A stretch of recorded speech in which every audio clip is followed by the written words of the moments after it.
అమృతత్వం రక్షమానాసః ఋగ్వేదము.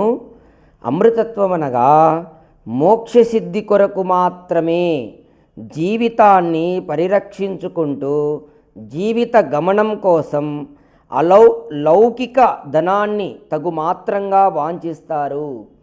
చూడండి, ఇక్కడ ఈ మంత్రం ద్వారా ముముక్షువులు ఎలా ఉంటారు అని పరమాత్మ తెలియజేస్తున్నాడు.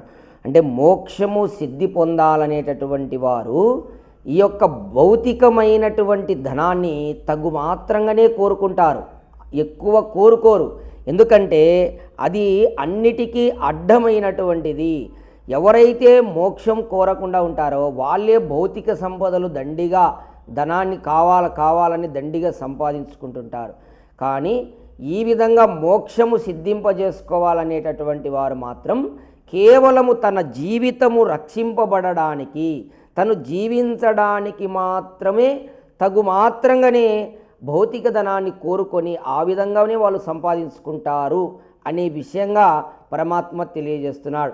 దీన్ని బట్టి మనం తెలిసిపోతుంది, ఎవరైతే మోక్షం కావాలనుకుంటారో వాడికి సంపదలు ఉండవు, తక్కువ ఉంటాయి, ఆడికాడికి జీవన నిర్వహణాత్మే ఉంటాయి. ఎవరైతే దండిగా సంపదలు కోరుకుంటుంటారో వాళ్ళకు మోక్ష సిద్ధి కలగదు. ఓం.